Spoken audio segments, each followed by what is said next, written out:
Salut à tous.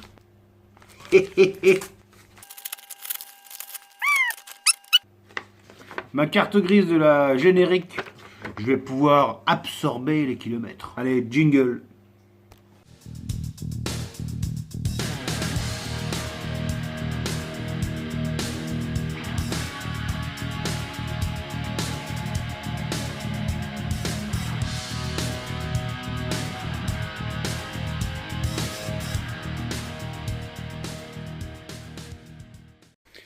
De retour à l'atelier, alors tu te rappelles certainement du moteur fast avec l'axe de piston cassé qu'on a reçu au colis l'autre jour.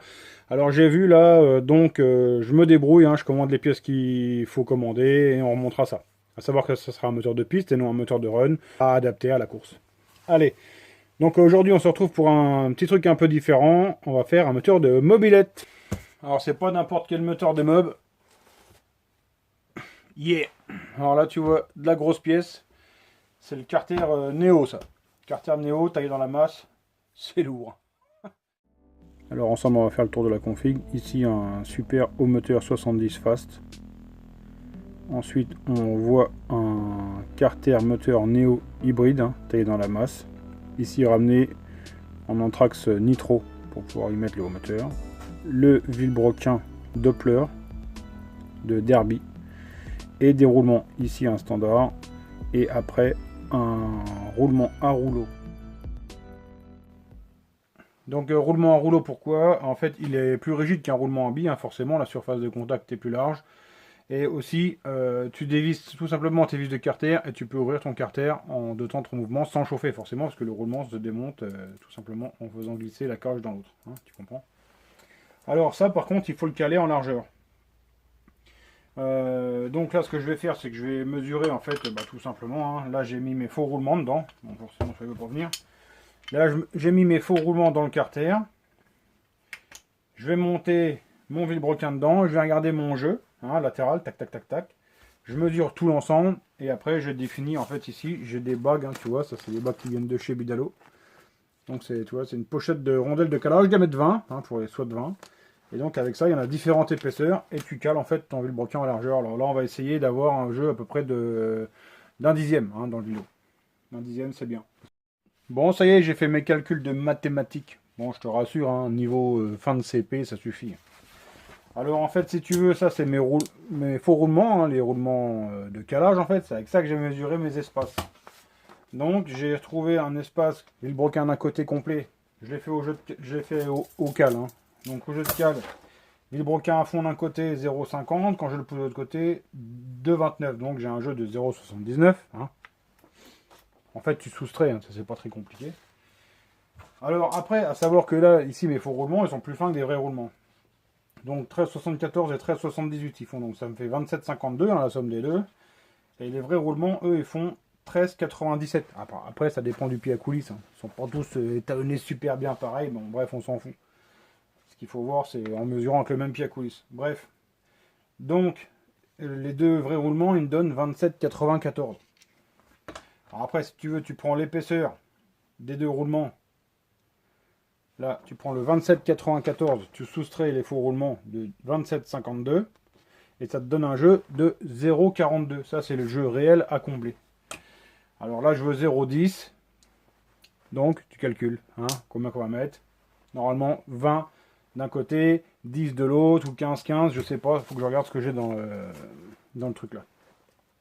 Alors donc là, après mesure, j'ai du 10 et du 20. À peu près.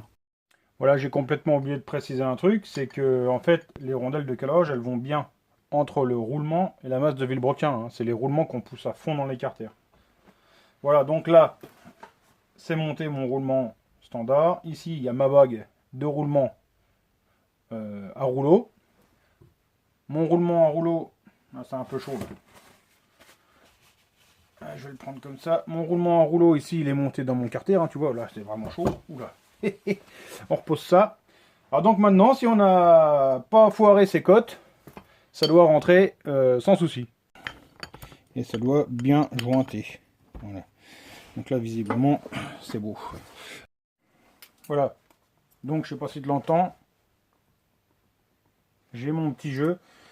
Donc là, je viens de mesurer. j'ai 1,71 poussé d'un côté, 1,6 de l'autre. Donc tu calcules, hein, j'ai 0,11 de jeu au roulement, donc pour moi c'est parfait. Voilà, donc ce que je voulais t'ajouter, c'est qu'il est important de mesurer toujours avec le même outil. Là je te dis que j'ai mesuré avec ça, mais en fait j'ai mesuré effectivement avec ça, mais j'ai pris ici la vraie mesure de, entre guillemets, de précision avec le pied à coulisse, tu comprends bien. Que là, si tu prends un jeu de cale et que tu prends ça et qu'après tu remesures avec un mètre, bref, tu m'as compris, c'est important de mesurer toujours avec le même outil. Voilà, et maintenant pour finir, parce qu'en fait là c'est juste un calage de vilebrequin et un calage de haut moteur, c'était ça ma mission. Donc là j'ai juste mis deux bougons, hein, je mets le piston dessus, et là je vais juste mesurer le squish en fait. Alors le squish ne veut pas dire grand chose en lui-même, hein, mais disons que ça c'est un haut moteur qu'on connaît bien maintenant, le 70 fast. Là, bon, vu que c'est pour une mob, bon, on se doute bien que c'est pas le moteur de run absolu, quoi. Il faut que ça fonctionne à mort, mais voilà, c'est pas le moteur de run absolu. Donc on sait qu'avec là-dessus, à 0,45, 0,48, en gros, tu as 16 de taux. Nous, on n'en est pas là. On va le caler à un gros 0,6, petit 0, enfin, entre 0,6 et 0,7 hein, d'écrasement, et on sera pas mal, quoi. Alors, je rappelle, hein, le squish, qu'est-ce que c'est? En fait, c'est l'espace qui nous reste entre le dôme du piston et la culasse. Alors, comment tu mesures ça simplement? Tout simplement, bah, en mettant un fil d'étain, tu vois, posé en fait sur le piston. Tu viens ici visser ta culasse. Alors, on n'a pas besoin de serrer au couple, hein, c'est juste que ça soit à sa place. Et après, tu as bien compris qu'on vient faire en fait un retour en haut pour mesurer l'écrasement. Là, tu vois, notre étain s'est écrasé. Et là, tout simplement, on vient mesurer l'écrasement de notre fil d'étain. Alors, c'est important de mesurer les deux côtés. Donc là, on a 0,59, 0,57. Donc, une moyenne à 0,58. Voilà, donc là, je vais lui conseiller de mettre le joint tout fin en or. Hein, s'il fait 0,05 d'épaisseur. Avec la pâte à joint des deux côtés légèrement, ça sera super étanche. Il n'y aura pas de joint. Le cylindre ne sera pas bancal. Donc, ça sera nickel. Parce que moi je sais le mec qui est dessus, hein, pourquoi on ne comprime pas comme des porcs, non seulement parce que la machine, il faut bon, que ça fonctionne bien, mais on n'est pas là pour fondre du piston, mais aussi le mec, je sais, il est à peu près de mon gabarit, il charge la mécanique, si tu comprends. Disons qu'il mange bien à la cantine, quoi.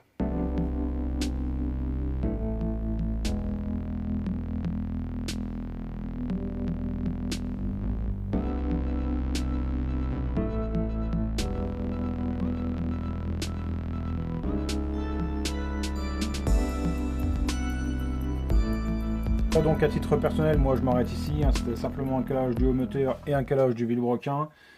Alors ça passe pas au banc, parce que bah, j'ai pas toutes les pièces et puis je sais pas si le projet est complet là-bas chez le collègue. Mais un ensemble comme ça, monté tel qu'il est là, il faut compter à peu près, ça sort dans les 24 chevaux là.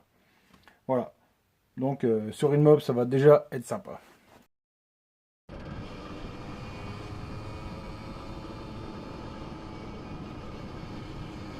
Voilà les amis, alors on est tout proche de la maison, hein, on est au port de Saint-Miel. Alors là en l'occurrence n'a de port que le nom, hein, puisque visiblement il n'y a aucun bateau.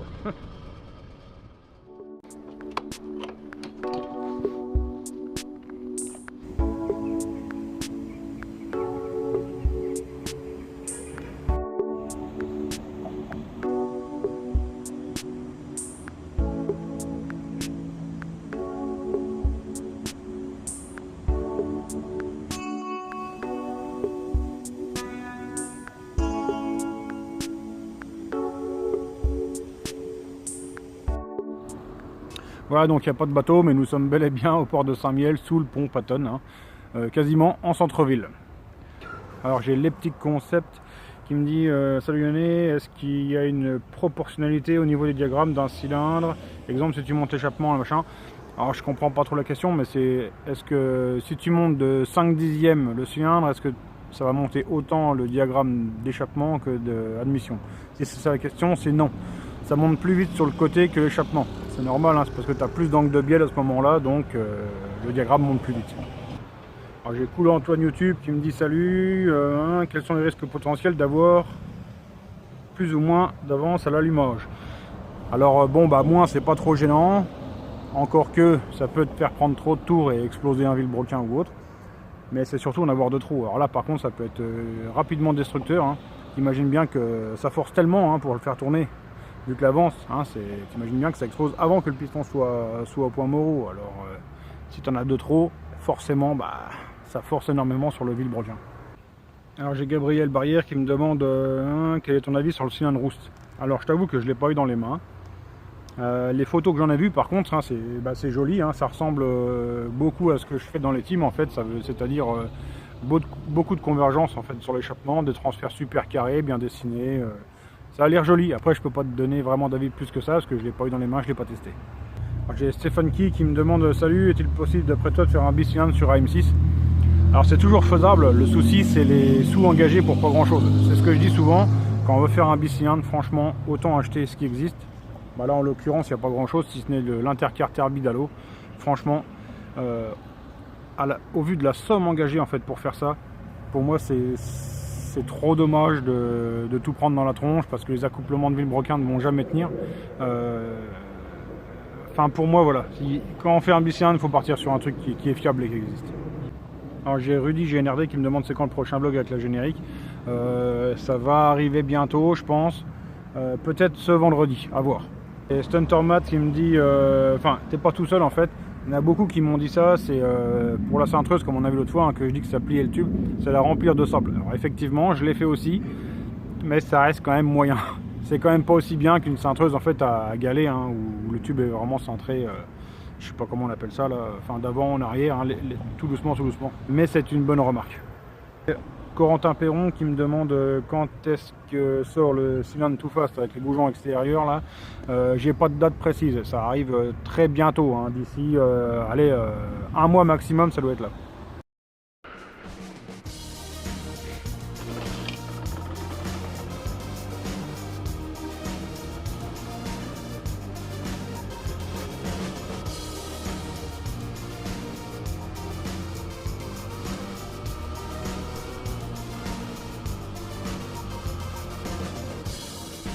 Voilà donc retour à la maison.